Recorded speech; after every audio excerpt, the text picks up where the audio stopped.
In this video, I'm talking about applying paragraph styles. So most people don't really use this, but I'm going to show you how to use it, and you'll see why it's beneficial when we start looking at the table of contents. But it's also beneficial because it can save you time, and it can also add a consistent look to your document. So here in my document, I've already got this set up. I know what I'm planning here. So my first item here is going to be my title. My second item is going to be my subtitle. And then I'm going to have my document divided up into chunks. So my first big chunk is going to be the introduction. And then within each big chunk, I'm going to have sections. Okay, and I have a couple of sections within this big chunk.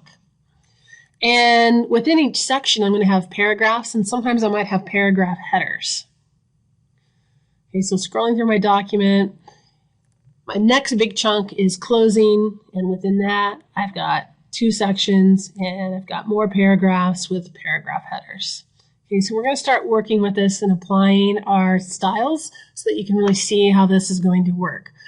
So I'm going to first highlight my title, and I'm going to go up to my paragraph styles button, which says normal text. And I'm going to click this drop-down menu. When I do that, I see these different options that are available. So these are styles that have been assigned specific font types, sizes, maybe things are italicized or bolded. I'm going to choose title because this is the title of my document. And we can see that it's changed the font type and the font size. And next I'm going to highlight my subtitle. I'm going to go back up to my paragraph styles button, and I'm going to choose the subtitle option.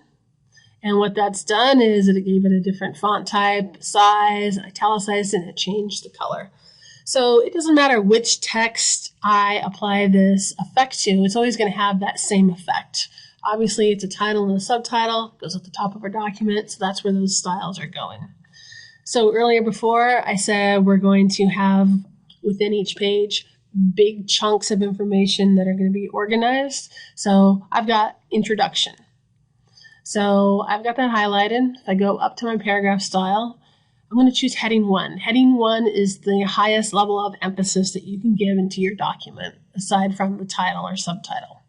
So I'm choosing heading 1, and same thing. It changes the style and the way that the text looks. Scrolling down within my big chunk of content here, within introduction, I've got sections. So I've got section 1, and it's not as important as the introduction, but it's a part of it, so it's smaller. So I'm going to give it a heading 2. And then anytime I have text that's going to be set as a header of a paragraph, I'm going to use heading 3. So if I back up my paragraph styles, I'm going to scroll down to heading 3. So if I keep going through my document, I have another section within introduction. So this is still going to be a heading 2. And my paragraph headers are going to be heading 3. If I scroll down, I can see I'm up to the next big chunk, which is closing. So I'm just going to hold here for now and scroll back up to the top of my page. So we're going to insert a table of contents. We can put this anywhere within our document, and we're going to put it up at the top just so we can create a shortcut for our users. So I've got my mouse here up at the top of my page, and I'm going to go to Insert, and I'm going to choose Table of Contents. So it automatically has generated a table of contents here with links to my big content area, which was introduction. It has the highest level of emphasis. And notice under that, section 1 and section 2 are there, and I gave them a heading of 2. So they are a subset of introduction. And our paragraph headers, apples and oranges, I gave those a style of heading 3. So those are a subset of heading 2. I'm going to insert, let's get this on its own page. Okay, so now we have our table of contents on the opening page, and here's the rest of our document. So notice here, it only created these links to each of the headings that we added. We don't have a link to the closing or the sections within that. So what we're going to do is we're going to go and we're going to finish off styling our report here. And I'm just scrolling down to our next big heading, which was closing. So this is its own big section.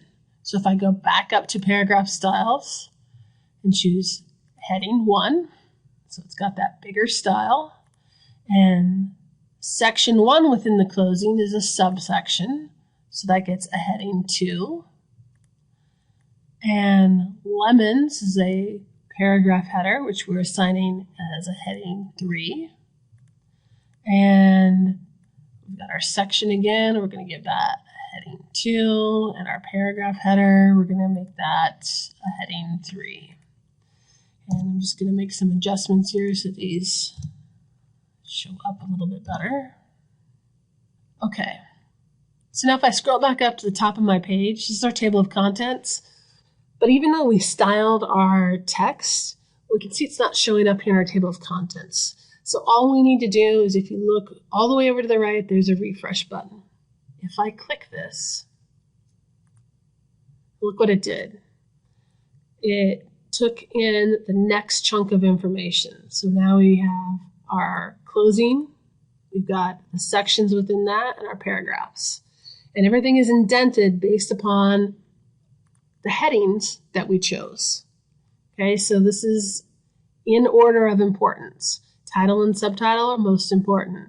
Heading 1 is the most important. Heading 2 is second important. Heading 3 is third. Heading 4 is fourth. Now that we have our table of contents created, we can actually test out our links to see if they work. So I'm going to click on closing because I know that's at the end of the document. And it worked. And if I scroll back up to the top, I can see if it will take me right to the oranges section within the closing. And it did. There's oranges, and it's right below closing.